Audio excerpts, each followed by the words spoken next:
yun na nga, going back, may bumili kasi.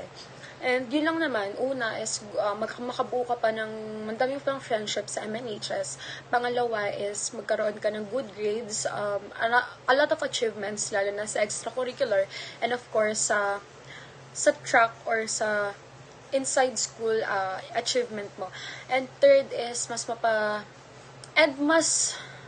ba? Madami. Kasi, a lot of people are asking me, bakit daw tayo naging close? Siguro tinanong nila sa akin to ng grade 8, hindi ko lang masyado nakikwento sa'yo. Tinatanong nila ako, paano daw tayo naging close?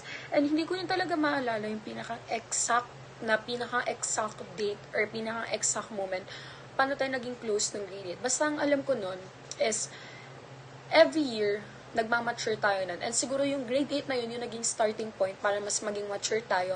And siguro mas lumawak pa yung isip natin all about friendship.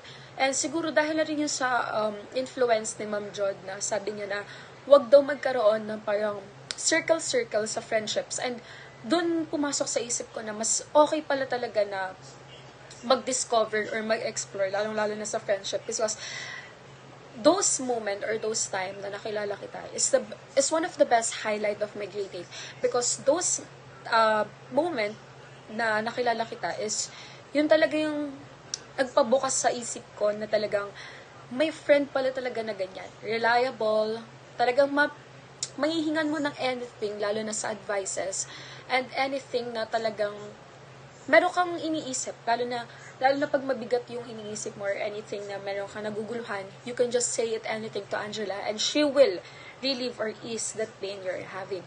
And fourth, she is that friend na talagang gagawin niya lahat para lang ma-save to. Kumbaga, not just in school because she is very competitive. I could describe her as very competitive in life. Not just in school but also in anything life. Si Angela yung kilala ko na talagang palaban, ayaw niya nung parang minamaliit siya or anything talaga nakakapag-downgrade sa kanya. So, if I could describe Angela in 2 words, it would be strong and ambitious. She is that girl. And bonus na yun, sobrang ganda. Sobrang sexy and everything.